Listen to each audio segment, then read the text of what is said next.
મિત્રો ગઈકાલે 4 વાગ્યાના ગાળામાં નસવાડી તાલુકાના આમરોલી અને પચંબા વચ્ચે નર્મદા કેનલ પસાર થઈ રહી છે। ત્યાં આગળ અજાણ્યા શખ્સે કેનલની અંદર છલાંગ મારી। આ છલાંગ મારતા કોઈ વ્યક્તિ સ્થાનિક વ્યક્તિએ જોઈ ગયા અને તાત્કાલિક રેસ્ક્યુ ટીમ બોલાવવામાં આવી છે।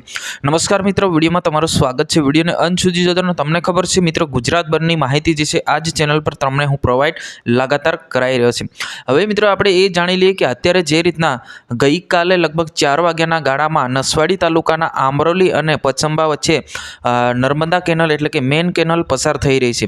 ત્યાં આગળ કોઈ આપઘાત કરવા માટે કોઈ અજાણ્યા શખ્સે છલાંગ મારી હતી અને આ છલાંગ મારતાની સાથે સ્થાનિક લોકો જોઈ ગયા હતા અને સ્થાનિક લોકો તાત્કાલિક રેસ્ક્યુ ટીમ મંગાવવામાં આવી અને તાત્કાલિક એમની શોધખોળ પણ ચાલુ કરી હતી, પરંતુ લગભગ 8 કલાક જે રેસ્ક્યુ ટીમ લગાતાર મહેનત કરી રહી છે, તે છતાં હજુ સુધી આ વ્યક્તિ અંદર પાણીમાંથી મળી નથી આવ્યું અને તાત્કાલિક એમને અત્યારે પણ એમની જે રેસ્ક્યુ ટીમ જે છે લગાતાર શોધવાની કોશિશ કરી રહ્યા છે, પરંતુ અત્યાર સુધી જે વ્યક્તિ હતો એ પાણીમાં પડેલા વ્યક્તિ હતો અત્યાર સુધી મળેલા નથી અને તાત્કાલિક અત્યારે લગાતાર કરી રહ્યા છે મહેનત। હવે આ વ્યક્તિ કોણ છે અને ક્યાંથી આવ્યો છે, કોણ છે, કોઈ પણ પ્રકારની માહિતી નથી।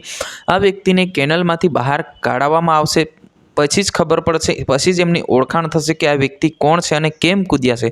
ગઈકાલે 4 વાગ્યાના ગાળામાં એક અજાણ્યા વ્યક્તિએ જે તણખલા અને નસવાડી જોડતો એક બ્રિજ છે, ત્યાં બ્રિજ પરથી જે વ્યક્તિ જે છે એ છલાંગ મારી હતી। છલાંગ મારીને અંદર કૂદ્યા હતા અને સ્થાનિક લોકો આ છલાંગ મારતા જોયા પછી તાત્કાલિક રેસ્ક્યુ ટીમને જાણ કરી અને રેસ્ક્યુ ટીમ આવીને એમને તરત ઓપરેશન ચાલુ કરી દેવામાં આવ્યું હતું અને તાત્કાલિક એમને શોધખોળ કરવા માટે આવી રહી છે। જ્યાં મિત્રો આ વિશે તમારે શું કહેવું છે જરૂર કમેન્ટ કરીને બતાવજો।